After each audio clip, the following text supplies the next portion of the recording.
Hello दोस्तों, कैसे हो आप सब। एक और नया हफ्ता शुरू हो गया है, लेकिन सवाल वही का वही। ये ग्लोबल सिनारियो क्या बन रहा है, ग्लोबल सिचुएशन कैसी बन रही है, बिटकॉइन और क्रिप्टोकरेंसी का क्या होगा। गोल्ड और सिल्वर भी कह नहीं सकते यार किस और चले जाएं। तो एक बड़ा सवाल यही निकल के आता है कि भाई साहब, क्या कभी हमें 2026 में बिटकॉइन या क्रिप्टोकरेंसी मार्केट अच्छा करते देखने को मिलेगी। अगर मिलेगी तो कहाँ मिल सकती है, कौन से लेवल पे हो सकती है, या क्या इंडिकेटर्स और चार्ट बता रहे हैं। बहुत सारे इंडिकेटर ये भी बताते हैं कि हाँ यार, या तो हम बॉटम बना चुके हैं या बॉटम के बहुत करीब है। लेकिन जब हिस्टोरिकली डेटा को देखते हैं तो फिर थोड़ा सा डर लगने लगता है। फिर लगता है यार अभी थोड़ा सा रुक जाओ, क्योंकि ये जो एक दो महीने की बात और है। मई बुरा गया, जून बुरा गया, जुलाई अगस्त में भी थोड़ा सा डोल मोल सी रहती है सिचुएशन। तो ये भी बीत जाने दो, क्योंकि यूजुअली आखिरी क्वार्टर अच्छा होता है। और यहाँ पर पिछले साल को अगर छोड़ दे तो आखिरी क्वार्टर के अंदर यूजुअली बिटकॉइन अच्छा परफॉर्म भी करता है। लेकिन इस बार की बात करते हैं तो हिस्टोरिकली भी देखते हैं तो यहाँ पर एक नई रैली की शुरुआत होती है, जिसको हम कई बार कहते हैं कि यार एक कोई मिनी बुल रन तो नहीं देखने को मिल सकता।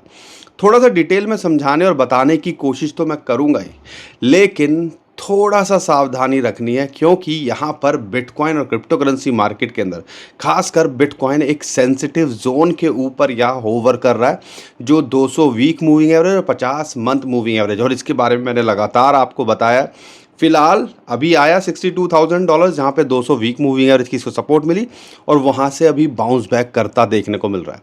तो सारी सिचुएशन क्या चल रही है, ईटीएफ पे हमें क्यों नज़र बना के रखनी है, और ग्लोबली देखते हैं स्विट्ज़रलैंड के अंदर यहाँ पर ईरान और अमेरिका के बीच में बातचीत चल रही है। लेकिन ऐसा लग रहा है कि यार कुछ नहीं कह सकते, क्योंकि बीच बीच में डोनाल्ड ट्रंप चाचा की कुछ ऐसी स्टेटमेंट निकल के आ जाती हैं कि ईरान ने वॉकआउट कर दिया। हालांकि ये सुनने में आ रहा है कि जो मीडिएटर है कतार, और तो ये सब चीज़ें कोशिश कर रहे हैं कि यार बात बन जाए। तो जो भी है मैं आपको समझाने और बताने की कोशिश करता हूँ, अप टू डेट रखने की कोशिश करता हूँ। तो चैनल पे पहली बार आए तो चैनल को सब्सक्राइब कर लीजिए, वीडियो को लाइक और शेयर करके ज़रूर जाइएगा, ताकि ऐसी अपडेट या जो भी सिचुएशन बन रही है मेरे भाई मेरी बहन आपको लगातार मिलती रहे और आप इस चीज़ का फ़ायदा उठा सकें। तो सबसे पहले बात करते हैं, ग्लोबली सिचुएशन यहाँ बन रही है तो बन क्या रही है। आपको ये नहीं भूलना है कि बहुत कुछ अभी ग्लोबली होना है। इस हफ्ते के अंदर क्वार्टर की रीबैलेंसिंग की अगर बात करते हैं ना, तो $165 बिलियन के आसपास का ये खतरा है कि भाई यहाँ पर सेलिंग प्रेशर ग्लोबली देखने को मिल सकता है। और जिसमें आप कह लीजिए जेपी मॉर्गन की जो रिपोर्ट निकल के आई है कि रीबैलेंसिंग के लिए यहाँ पर एक सेलिंग देखने को मिल सकती है। जापान जो है, एग्जैक्ट डाटा अगर मैं आपको बताऊं तो Japan government pension investment fund जो है वो $1.9 ट्रिलियन का है, एसेट मेंटेन करते हैं। उसकी अगर कैलकुलेशन लेते हैं तो $60 बिलियन की ग्लोबल इक्विटी जो है या जो है वो सेल करते देखने को मिल सकते हैं, विद द इक्विवेलेंट बॉन्ड जो है बाइंग करने के लिए फ्लो, यानी कि बॉन्ड के अंदर वो जाते देखने को मिल सकते हैं। साथ के साथ में यूएस की अगर बात करते हैं, डिफाइंड डेफिनेट पेंशन फंड की बात करते हैं, उसकी बात करते हैं तो जो $9.6 ट्रिलियन के एसेट मेंटेन करते हैं, वो भी $55 बिलियन की इक्विटी सेल कर सकते हैं रीबैलेंसिंग के लिए। तो ये एक बड़ा खतरा है जो इस हफ्ते के अंदर है।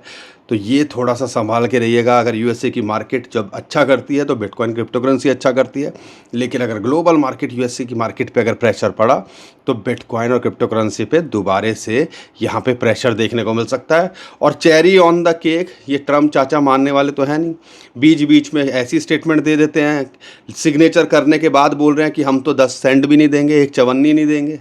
अब यहाँ पर आपने सिग्नेचर किए हैं भाई रिस्ट्रक्चरिंग के लिए, $300 बिलियन देंगे, तो किस लिए दिए हैं। ईरान ने स्ट्रेट ऑफ हॉर्मुज यहाँ दोबारा से बंद कर दिया है, कह रहा है भाई साहब मेरे फ्रोज़न फंड को पहले रिलीज़ करो। यहाँ पर जो आपने बोला था कहीं पे भी अटैक नहीं करोगे, इजराइल लेबनान पे लगा हुआ है। तो घूम फिर के अभी भी कुछ कहा नहीं जा सकता, लेकिन ये जो है बातचीत की टेबल पे आए हैं। उम्मीद कर सकते हो कि आने वाले दिनों के अंदर शायद ये फुल एंड फाइनली क्लोज हो जाए। अगर नहीं होगा तो क्रूड का प्राइस दोबारा से भागता देखने को मिल सकता है, जिसका नेगेटिव जो है इम्पैक्ट है global market, gold, silver, bitcoin, cryptocurrency सब पे देखने को मिल सकता है। तो ये आपने इम्पॉर्टेंट चीज़ें हैं जो ग्लोबली जो चल रही है उस पे बारीकली नज़र रखनी है। साथ के साथ में फेड की जो स्टेटमेंट निकल के आई थी, स्टेबल रखा इंटरेस्ट रेट, अब आने वाले टाइम के अंदर बढ़ाते देखने को मिल सकते हैं। और ये भी कहा जा रहा है कि इस साल घटाने की जगह एक रेट हाइक होता देखने को मिल सकता है। येन को मजबूत करने के लिए यहाँ पर बैंक ऑफ जापान ने भी इंटरेस्ट रेट बढ़ा दिए हैं। तो ये सारा कुछ चल रहा है, तो इसकी वजह से एक जो है ना बड़ा डर सा लग रहा है कि यार ये जो यूएसए की मार्केट है ऑल टाइम हाई के आसपास है, ये सारे फैक्टर भी बड़ा काफ़ी इन्फ्लुएंस करते हैं, तो कुछ कहा नहीं जा सकता। तो इसीलिए कह रहे हैं कि भाई साहब थोड़ा सा संभल के कीजिएगा। और हमारी तो छाछ भी फूकी हुई है, तो छाछ जो है ना, दूध का जला तो छाछ पी पी के जो है संभल के पीता है, हमारी तो छाछ भी फूकी है। तो भाई साहब हमें तो बिल्कुल ही सोच समझ के यहाँ पे कुछ करने की ज़रूरत है, क्योंकि ईटीएफ वाले पीस डील सिग्नेचर होने के बाद में भी लगातार सेलिंग कर रहे थे। और ये एक सिग्नल दे रहा था कि भाई अभी भी कॉन्फिडेंस नहीं है कि ईटीएफ वालों को कि मार्केट के अंदर क्या हो जाए। तो भाई थोड़ा सा यहाँ हमने भी सेंसिटिव रहना है, थोड़ा सा अलर्ट रहना है, सिचुएशन को देखना है।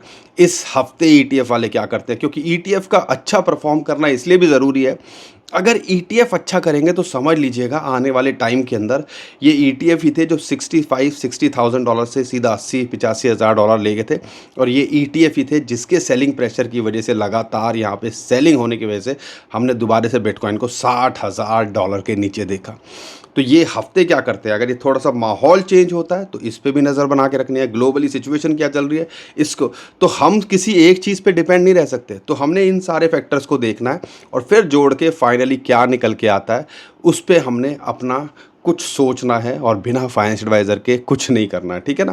क्योंकि हम सिर्फ आपको यहाँ बता समझा रहे हैं, लेकिन अल्टीमेटली भैया आपने सब कुछ रिसर्च करना है, हमारी भी सुननी है, ग्लोबली भी देखना है और उसके बाद कुछ करने की कोशिश करनी है। लेकिन साथ के साथ में और क्या निकल के आ रहा है, ये सारे फैक्टर्स तो हैं, साथ के साथ हमने देखना है कि यार अगर मैं रेनबो चार्ट को लेता हूं तो ये मत भूलिएगा हिस्टोरिकली भाई साहब हमने इस रेनबो चार्ट को ऊपर की तरफ तो बाहर जाते देखा है, लेकिन बहुत रेयर ही होता है कि ये जो चार्ट है ये नीचे जाते देखने को मिले, जैसा अभी देखने को मिल रहा है। फायर सेल के भी नीचे चला गया, ऐसा हमने 2022 में देखा था, नहीं तो हिस्टोरिकली कभी हमने इसके नीचे यहाँ नहीं जाते देखा। ये देखो, तो ये भी पॉसिबल है कि हम बॉटम के बहुत करीब हैं या बॉटम हो चुका है, या आप कह लीजिए कि बिटकॉइन इस टाइम पे ओवर सोल्ड पोजीशन के अंदर है। ये भी एक इंडिकेटर की तरह आप ले सकते हो कि हाँ यार यहाँ पे एक एंट्री बनती है 60,000 डॉलर के आसपास। अगर रेनबो चार्ट को देखते हैं हिस्टोरिकली हमने बहुत बार देखा है इसको कि यार हिस्टोरिकली 2013 में रेनबो चार्ट के ऊपर चला गया था, लेकिन नीचे हमने सिर्फ पहली बार 2022 के अंदर देखा था, वो भी आप कह लीजिए 15,000 डॉलर के आसपास जब आया था तो वो बॉटम था। लेकिन पहली बार अगर आप देखते हो इस सीज़न के अंदर, यानी कि आप कह लीजिए इस बेयर मार्केट के अंदर हमें देखने को मिल रहा है। तो यार आप डिसाइड करो आपको क्या लगता है। और अगर हिस्ट्री को देखते हैं तो आप ये भी कह सकते हो कि 164 दिन में बिटकॉइन एक नया जो है ऑल टाइम हाई बनाता है अपने बॉटम से। अगर बॉटम की बात करते हैं तो ये मत भूलिएगा कि ऑल टाइम हाई हम कह ले अक्टूबर में जब ऑल टाइम हाई बनाया था तो 364-365 दिन लगाता है अपने बॉटम के अंदर। अगर उसको भी देखते हैं तो वो डाटा निकल के आता है कहाँ पर, वो निकल के आता है फर्स्ट वीक ऑफ अक्टूबर या आप कह लीजिए सितंबर में हमें बिटकॉइन का बॉटम मिलना चाहिए। तो हर चीज़ को थोड़ा सा समझ के संभाल के करिएगा। और ये एक और पॉइंट आपको बता दूं, हिस्टोरिकली देखते हो इलेक्शन ईयर है और आप ये मत भूलिएगा कि नवंबर के अंदर इलेक्शन के बाद अगर बिटकॉइन की परफॉर्मेंस देखते हैं तो वैसे भी आखिरी क्वार्टर के अंदर अच्छा करता है, और उसके बाद जैसे हम देखते हैं मई जून जुलाई अगस्त में बिटकॉइन बुरा करता है हिस्टोरिकली, इलेक्शन के बाद में फिर वो एक आउट परफॉर्म करता है। क्या ये कह सकते हैं कि यार एक मिनी बुल रन तब शुरू होता देखने को मिल सकता है आखिरी क्वार्टर में, या बिटकॉइन के बॉटम बनने के बाद, या अक्टूबर की शुरुआत में एक रैली शुरू हो सकती है? बहुत काफ़ी हद तक पॉसिबल है। एक और डेटा लेता हूँ, तो यहाँ पे मैंने आपको बताया भी था कि क्या हम बॉटम के पास हैं या बॉटम के बहुत करीब हैं। एक और जो बताता है कि प्रॉफिट लॉन्ग टर्म होल्डर्स जो है कितने लॉस में रहते हैं। जो रेशियो थी वो 41% के आसपास है। 2022 में वो 42% थी, उससे पहले 45-46% थी। 2015 में ये जो चीज़ थी वो ऑलमोस्ट 50% थी। तो कहीं ना कहीं ये इंडिकेटर बता रहा है कि हाँ यार 60,000 एक पॉसिबल बॉटम हो सकता है। अगर यहाँ पर सपोर्ट टेक्निकली भी देखते हैं, 200 वीक 50 मंथ मूविंग एवरेज की बात करते हैं, वो भी एक इंडिकेटर है कि हाँ यार एक पार्ट में बाइंग की जा सकती है। लेकिन पार्ट में इसलिए बोल रहा हूँ क्योंकि भाई हिस्ट्री अगर रिपीट हो रही है, अभी तक सब कुछ मैच कर रहा है, तो यहाँ पे अगर एक झटका लग जाए और बिटकॉइन $50,000 के नीचे आ जाए तो आपके पास में कुछ हो और यहाँ पर एक बड़ी अपॉर्चुनिटी की तरह वो लगे। तो ये भी हमने थोड़ा सा समझना है और इसीलिए कह रहा हूँ कि अगर यहाँ मिल रहा है $60,000 के आसपास तो एक एंट्री पॉइंट यहाँ बनाया जा सकता है और एक एंट्री $50,000 के नीचे आए तो यहाँ पर आपको फोकस करना चाहिए। तो ये सब कुछ जो है चल रहा है। लेकिन जो एक्सपर्ट्स हैं या बहुत सारे और लोग क्या क्या कह रहे हैं, क्या स्टेटमेंट निकल के आ रही है, थोड़ा सा समझाने की कोशिश करता हूँ।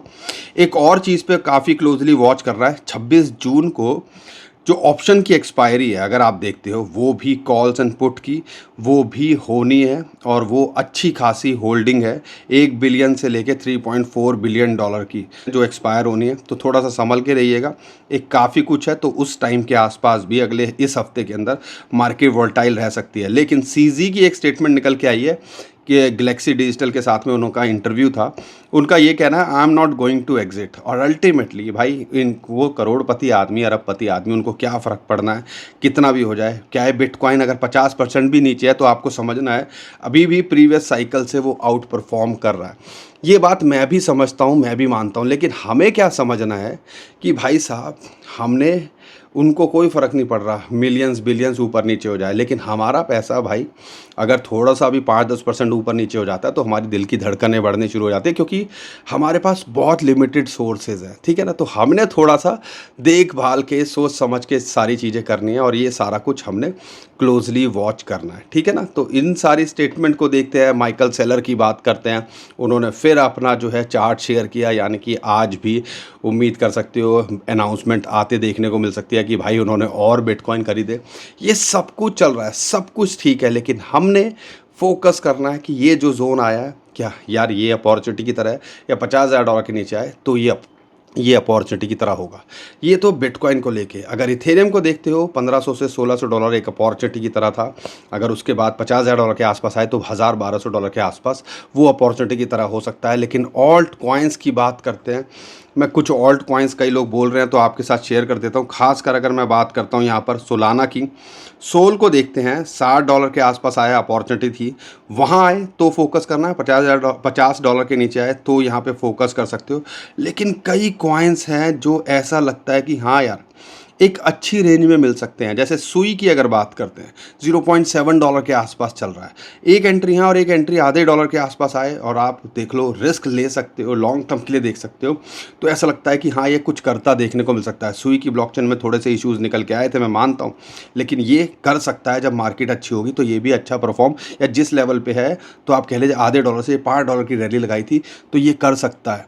लेकिन इसमें हमने थोड़ा सा ध्यान क्या रखना है कि यार ये जो है ना, घूम फिर के आपको मैं दोबारा से बता रहा हूँ, पोर्टफोलियो रीस्ट्रक्चरिंग पे फोकस करो और मेनली 5-10% से ज़्यादा एक्सपोजर आपका क्रिप्टो में नहीं होना चाहिए। और उसके अंदर भी बार बार बताता हूँ, 50% बिटकॉइन के अंदर, 25% इथेरियम के अंदर, बाकी 25% सुई पुई जो लेना लेके उसके अंदर आप थोड़ा सा रीस्ट्रक्चरिंग कर सकते हो, ताकि क्योंकि ये कॉइन्स काफ़ी वोलेटाइल होते हैं। बड़े बड़े कॉइन्स की भी आपने देखा 80-90% तक गिरे हुए हैं, तो कुछ नहीं कह सकते। तो यहाँ पर आप थोड़ा सा उसको झेल पाएँ। अगर भाई जीरो भी हो जाए तो सेहत पे फ़र्क ना पड़े, और पोर्टफोलियो में 5-10% ऊपर नीचे हो जाए तो कोई सेहत पे फ़र्क नहीं पड़ेगा।